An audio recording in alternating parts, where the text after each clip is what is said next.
My internet was down, but that didn't stop me from working on my own Fallout game on day 3. The first thing I did was to alter the 3D model of the cigar to shape it a little bit more like a white asparagus, whose texture I created the day before. If you missed that, in the top right corner is the video of day 2.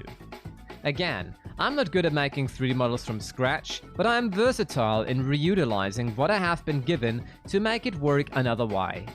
The same goes for the model of the soap that I reshaped bulked up to become a potato. As potato in German is Kartoffel, and the game takes place in Germany, it made sense to call it Reutilizing. Of course, we still have the potatoes from Fallout 4 that are, according to lore, a mix of potato and tomato, but that doesn't mean potatoes by themselves could no longer exist in the universe.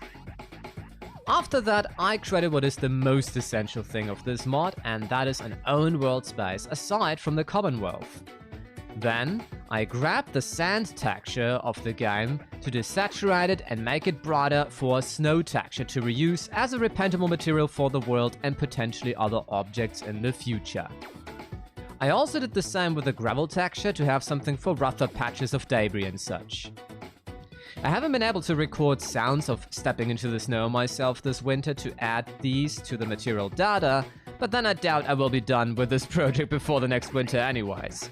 If you are curious about some sounds for your projects, feel free to visit my Ko-fi shop, and for some ambient music, my SoundCloud. Therefore, I painted a large area already with snow and put down a spawn point into the renamed coordinate with an object next to it to determine what the cardinal directions are. Because we don't want to accidentally confuse them and make the east be in the west or other screwed up shenanigans. Once I spawn into the cell, I could get a direction and hence be aware of it. Sadly, I don't have a large marker model of an N to point where north of the map is, but other objects that are out of place will always do the trick too.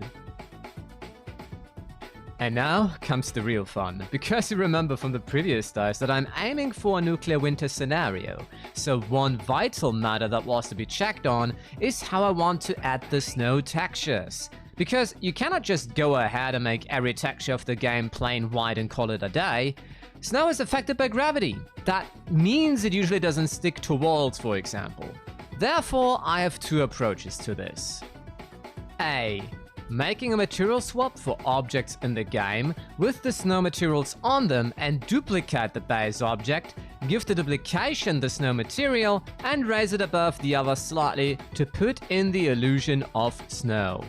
That of course would mean though that the engine has to load two whole objects with all their collisions and such, which can easily become a performance issue. But the benefit of this is that it sometimes can look a bit more natural with an actual thick layer of snow laying on top of something rather than option B. Making a decal, in doubt a parallax decal, with the snow material to place it on top of objects. I firstly struggle making that because I simply forgot to check the box of it being available as a decal too. My goodness, sometimes our brains can be truly entertaining. However, the problem with this decal is that it has very sharp borders and it technically needs that to some degree as the decals in Fallout 4 easily wash out when you have fading borders. So I decided to make a splotch of snow as a new texture available, but man, I worked since 2005 in so many engines. The Havoc engine, the BF2 engine, Unreal, Unity, Clausewitz, Ego engine. I feel like those who do have level design in them have better decal behavior than the Creation Kit, but maybe I just lack some more vital knowledge. I hence resorted back to a good old friend I reutilized so many times I cannot even begin to count. Say hello to my little friend!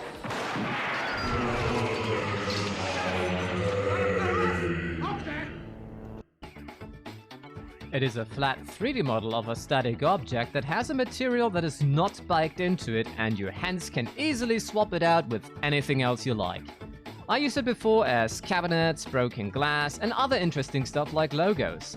And yep, putting on a blotch of snow did the trick for entrances and transitions. Not really everywhere though, because some parts where it overlaps with non-existent surfaces, it's still visible of course, but that's an easy fix with just making the decal bigger and hence aligning it. Not much as before, but still some slight progress. I hope as usual that you did like this video and I see you in Die 4 hopefully very soon. Special thanks to my Ko-fi subscribers, and always remember, if you go through hell, walk on, because you don't want to stay there. Outtakes. The video of day 2. Again, I'm not good at making 3D models from scratch, but I'm versatile in reutilizing.